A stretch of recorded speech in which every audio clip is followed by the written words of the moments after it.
I cannot believe that I just surpassed 190K in my business. Like, it is so surreal to me because I started this from zero and this took me 2.5 years. And in this video, I'm going to share with you key lessons that I learned so that you can get similar results and so that you don't make the same mistakes as me. By the way, the day of me posting this is my 25th birthday and I created a gift for you. So I am launching a brand new membership for people who are beginners with YouTube and with online business. So you actually don't need to have a big audience to earn high income from YouTube. Look at my channel right here. And the way that you accomplish this is by having a way to turn viewers into buyers or people who you serve beyond just a YouTube video. So if you have some area of expertise that you want to help people with, you can actually monetize that sooner than you think, and I'm here to help you along the way. I'll share more details at the end, but for now there's a link down below, and this week only there is a special birthday discount. So I want to share with you the things that I did right along my journey, the things that I did okay, things that I could have done better, and then things that I just completely did not do well. So one of the things that I know I did really well is that I chose throughout this process to invest in myself. That is why I was able to get results so quickly, because I invested in mentors who already got the results that I wanted to achieve, and I learned from their mistakes. They helped me through obstacles, and they also just made the journey so much more enjoyable. So when you're choosing a mentor, be sure to choose someone who you vibe with, who has your best interest, and who you just like, who just makes the process more enjoyable and more fun for you. And oftentimes when you meet that mentor, when you see them online, like, you'll just know that, oh wow, like, I know, like, it's kind of like you feel called for them to serve you, and that's when they'll reach out to you. Or many times I've had mentors reach out to me because they felt called to serve me. So just be open. You know, if you're someone looking for a mentor, just put the intention out there. Just be like, okay, like, I'm looking for a mentor, and that's what I did. And it's kind of like when you ask, you know, it's given to you. It's the universal law. So that's one thing I know I did right.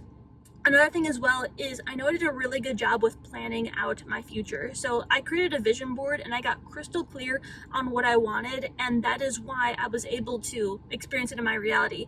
And there's a science behind it, because when you're clear what you want, you remember it in your subconscious and also in your conscious mind, and then every day you take steps to close the gap. So when I started, I was living at home with my mom because I didn't have any money. It was right after college, and I was really clear that I wanted to live in San Diego. And so with that ambition, I knew that, okay, the cost of living here is high, and I knew how much money I needed to be making, and every day I was taking steps to build up my income and to get to this point. So it's really good to create a vision board and also to have bigger dreams beyond just YouTube. YouTube is great, however, what if your channel gets deleted? You know, because YouTube can do that. They can cancel you out of nowhere. And so it's good to have bigger goals, bigger dreams, and things that you do just beyond the channel, because that's why a lot of YouTubers are burning out and why they're not fulfilled, is because their life is just YouTube, just YouTube, just YouTube. But try other things, like have other ambitions. Like for me, one of my big missions is to help clean up the oceans, and so I'm actually saving money in another account because I want to fund a project, which I won't spoil too much on, but that's something that really fulfills and drives me. So even if my YouTube gets shut down, I still have that going for me. I also want to purchase a building here in San Diego. It's actually right behind me, which is why I'm pointing. I wanted to film this video in there, but it was kind of crowded in there. But I want to buy this building and I want to make it into a retreat center, into a coffee house. And I want to do like in-person events where we can even talk about business and YouTube. And I want there to be a mastermind behind it where we're really building wealth together, and it's like a solid community. I feel like ever since COVID, a lot of communities are online, which is great. You know, it's great that the convenience of all being able to connect with each other, but there's nothing like in person, like sitting in front of people, and especially like events and retreats, like where you can really bond with people. That's really powerful. So yeah, have bigger goals and dreams. And another thing that I know I did well along the journey was I was just very ethical. I've seen people in my niche where they're just not ethical. Like they're just in it for the sale on YouTube. They just want to get more customers, but they don't truly care about them. And especially like some of these agencies, like they're just about the numbers. They don't see each of their clients as a human being with goals and dreams and with a bigger mission and purpose. So I just know that I really stayed true to my mission. I truly care about each one of my clients. There's many of them now, but when I'm talking to them on Zoom, like they are the center of my universe, and I see their mission and I care about it. Like genuinely, they all have really beautiful missions, and I just care about it. And I want that for them, and I want that for their audience and the people who they're called to serve in the future. Another thing I know I did well throughout the journey was I don't act on impulse. So again, some of these people who I see online who make money, like they have the money and they go to spend it on some liabilities like a sports car that they don't need, or just things to show off. And oftentimes they actually go into debt for those things. And so their goal is to make them appear rich. But wealthy people truly, like people who are really like wealthy on a soul level, they don't need to brag to other people. And it's different if you really like enjoy cars. Like that's totally different, but they're only buying it because they just want to show off. And so I know I did that really well in my journey. Like I don't drive like a fancy car, but can I afford one? Yeah, I could. I could definitely afford the payment every month, but I choose to invest that towards mentors. I'm literally at this moment paying $6,000 a month for mentors.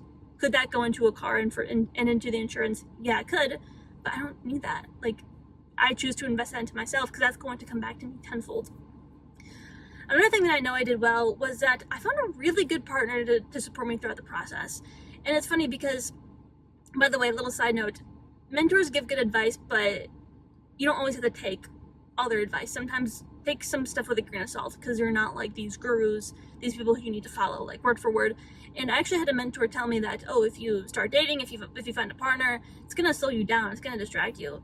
But I actually found the opposite. Like my partner's ambitious as well, so he's on his path, I'm on mine, and he lifts me up, he supports me when I'm like struggling, when I'm in my head, he helps me with that. And so it's really important to find a good partner, someone who supports you, someone who you can be open with, because I've even seen some YouTube entrepreneurs, I've gotten on like calls with them, and they hide things from their spouses because, you know, they don't support them, or, you know, they don't see eye to eye on certain things. So I know I did that really well, was choosing someone who lifted me up, someone whose ego didn't get in the way of like how much money I earned, because for some men that's like an issue, like, oh, if the woman makes more money, they get like you know, kind of jealous, or their ego gets in the way. So I was really smart with choosing a partner, and I'm glad I chose the right one.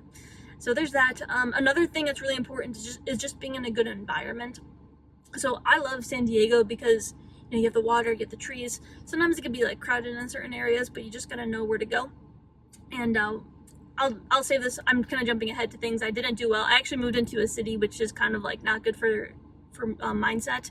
So I'm actually moving very soon out of the city, but I just know that I chose a good location of San Diego because there's entrepreneurs here and the environment is beautiful, and I know over time I'm really going to thrive here. So environment is super important. Being around good people, around good nature, just so that you can reset yourself.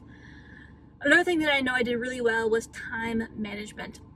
I actually want to make a whole separate video on an app called Todoist. It's really good. I used to be using Asana, and it was good, but I just don't like the interface as much. Like Todoist is much more simplified. It's much easier to use, and it's so easy just to organize everything, to keep track of stuff, because as a YouTube entrepreneur, you have so much stuff to do, not just with the business, not just with the channel, but also with family, also with other projects like investing, you know, keeping track of your finance. Chores is another one. So I just know I did a really good job at keeping track of my time. I'm not perfect, but I just know I did a really good job at staying on top of things and sticking to my own deadlines. Let's talk about things that I know I could have done better. So this, like a lot of the stuff I worked on, and it's better now, but I know in the beginning I didn't charge what I'm worth. So in the beginning I was undercharging.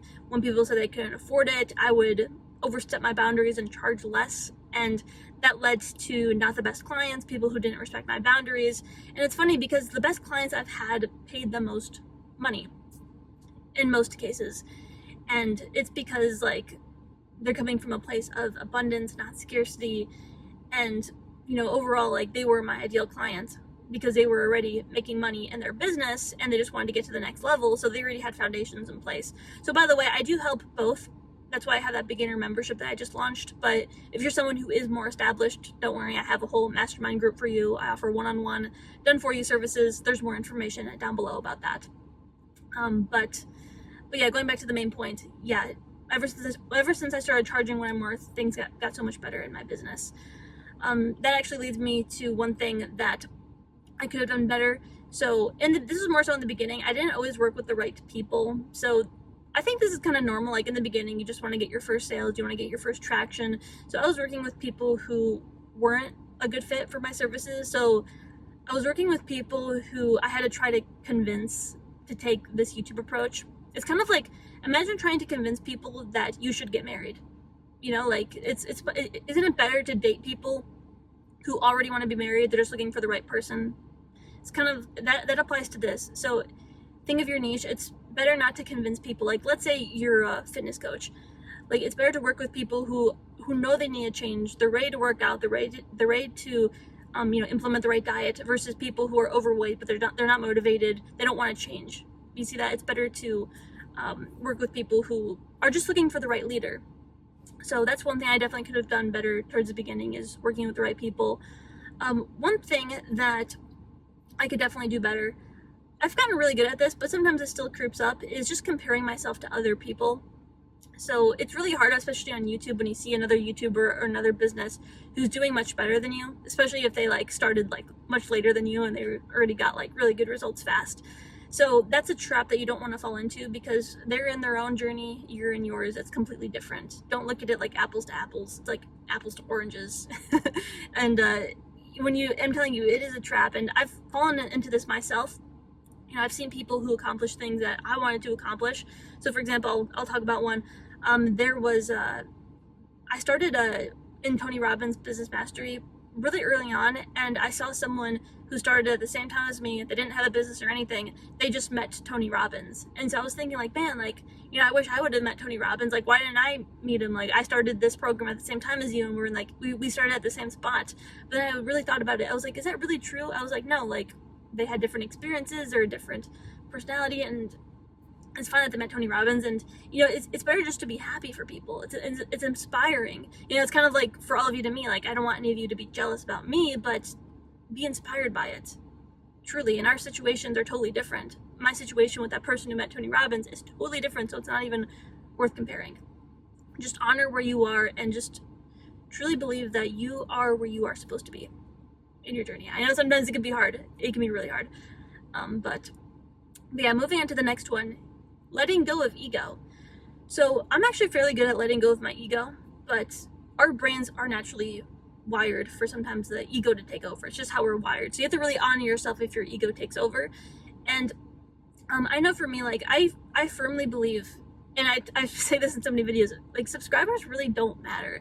And I know they don't, because I've worked with people with huge channels, and they're not impacting people on a high level with group coaching, with one-on-one, with memberships. And their videos are good, but what's better, 1,000 views, or I should say 1 million views on a video that doesn't truly help people get the result, or 100 views on a video and then 2 people becoming clients, and then you really helping them? I mean, obviously this one is much more valuable. It's much better for humanity. And so views truly don't matter.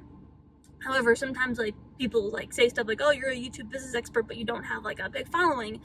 And the reality is, that's the game of YouTube. It just takes time. It takes patience. And it's one of those things where I fully do let go of my ego. I really don't care how many, I don't even know how many subscribers I have. I think it's 3,600 or something like that. I don't know the exact number, but I don't look at it all the time. But there's moments where people will leave a comment and my ego will come in. I feel like I need to defend it, and that's something I could do better. And I'm sure it's something that you could do better as well, even if, especially for people who aren't in a niche where subscribers matter as much. If you're a cook, that doesn't matter as much. You know what I mean? Because people aren't judging your ability to cook by how many subscribers you have. I think all of you get the point with that. But there's one. Another thing I could do better, I do a pretty good job with this, but I could do better, is just taking better care of my mind. So my inner critic sometimes is loud, and that's something that you want to take control of, because if your inner critic is loud, then it can take control. It's kind of like you're beating yourself up all the time. That's something you want to be aware of. And then also just taking care of your body. That's something you definitely want to do, because you don't want to sacrifice your health for wealth. Seriously, I'm getting pain in my hand, and I was doing a good job at working out. However, I'm trying to move out of the city because it's so crowded there, and when I leave to work out, it takes me, when I come back, the traffic is insane, and it takes me forever to find parking. So to me lately, it hasn't been worth it to go to the gym for an hour to come back to be struggling finding parking for 45 minutes. So that's my own situation. However, the point is that you want to fully take care of your body so that, because this is your vehicle, how are you going to make YouTube videos? How are you going to show up for clients if you don't have good energy levels, if you're not taking care of your body? So that's everything for that category. Let's talk about things that I just did not do well. I don't do a really good job at relaxing. You know, I'm always like work, but I think it's good just to take time to relax and to just have peace for yourself. Another thing that I don't do well is I don't have good patience. Sometimes I want things to happen quicker than they do, but I just really need to like be patient and let things unfold the way they do. Some of you may be thinking, maybe hearing this and you're like, all right, you're 25, you already got good results really fast, but sometimes we want things faster. And it's good just to slow down and to let go of things that need to happen at a certain time. That's a good advice for all of you. Another thing that I don't do well is sometimes I just get in my head. So like sometimes I overthink things and I get so much in my head, and I'll talk to my mentors and they're just like, Ari, you're in your head again. Like, you know, you're like, this stuff doesn't truly matter. And and then they help me let it go. So I have mentors to help me with that. And then another thing as well is just like giving myself more grace. You know, if something doesn't go according to plan, again, this ties back to not beating yourself up. So yeah, those are things that I could have done better. I'm curious, like, what are yours for all these categories? What are things that you feel like you're doing well in the process? What are things that you're doing okay, but you could do better? And what are things that you just know you're not doing well? It's important to be honest with yourself and to realize that you're not perfect. You're a human being, and that's why I'm sharing all this with you, because I'm not perfect either. And it's good to be honest and to admit that, and that will help you to be relatable when you share your experience with others. Because if I just went on here and I was like, yeah, everyone, the journey to 190K was easy breezy, fun, no issues, like, you'd all would be like, okay, that's not relatable. Like, that doesn't seem even realistic. So yeah, everyone. By the way, I want to talk more about the beginner membership. So again, there is a link down below, and I'm creating this for people who haven't gotten any sales in their business. Maybe they haven't created a website, and they don't really have an established audience on YouTube of people who are truly their target audience. That's really what matters, because even if you have 10,000 subscribers on your YouTube channel, but it's not your right audience, that's kind of like almost like equivalent to like not having any, because how are you gonna like really help those people if they're not truly the people who you're meant to serve? So that's what I'm here to help you do. I have a 5-step playbook that I will walk you through. First, I will help you to get clarity on who your target audience is, what you're offering that will lead to revenue for you, and also you impacting people, what your niche is, and also how to brand your overall channel. I'll walk you through how to create consistent content on YouTube. So that includes coming up with video ideas, scripting, filming, editing, uploading. Everything is in here. We'll talk about the business side, doing market research, creating landing pages, onboarding clients. It's really everything, how to onboard them. Everything is in a box right here. And if you have any questions, you do get access to me via the monthly live Q&A. So you can ask me questions, you can be present there so that we can interact. And this is all meant for you, because this is a membership that you can go at your own pace. You can go at this at your own pace. It's monthly. I also have a semi-annual plan, but it's monthly, and it's truly for you because I know many people have like a job or they have kids, and so I really wanted to accommodate this for all of you. So again, this is a beginner membership. If you are someone who already has an audience, you're already making sales, I have my mastermind group. That's for you. That's totally different, and there's more information about that down below. But yeah, everyone, I'm really excited because I know that what I'm giving you in this will help you achieve high revenue and also create that impact that you wish to see in the world. Whether you want to help, I have people helping people with students, mental health, physical health. I mean, really think about it. Whatever, if you have an area of expertise, if you have some skill or some passion, you can pass that on to other people in exchange for revenue. It's an exchange. You helping people in exchange for revenue. You're not taking people's money, but you're giving them help, and people want that value. I'll give you an example. On one of my clients, let me think of one. One of my clients helps others with mental health, and there's people spending hundreds of dollars an hour on therapy, but she chose instead to create these courses so that people can go at them at their own pace. Like, there's also a Q&A so that they can ask her questions. That's her area of expertise, and now she has time freedom to spend time with her children all summer. She has 4 little kids, and she's able to do that. And whatever you want, if you want to spend time with your kids, if you want to travel, whatever it is, if you want to move to your dream city, you can do that. And YouTube can be your powerful vehicle to do so. And again, I know I talked about that sometimes YouTube out of nowhere can just delete an account. I am here to help you even if that happens. So I will help you come up with offers that are recurring. So for example, I have like my mastermind group. I have this group now, so even if my YouTube channel got erased, I'm still going to get recurring revenue. I'm going to need to find a new way to market. However, I'm going to teach you how to like build an email list. I'm going to teach you how to get people's contact information. I'm going to help you build a strong business around your channel so that you don't just need to rely on that. So that's what I'm here to do, so that you can create your dream reality and future. I go by Aria the Creator, but you are the creator. Remember that. So if you have any questions, let me know, but thank you for watching this video, and I'll see you for the next one.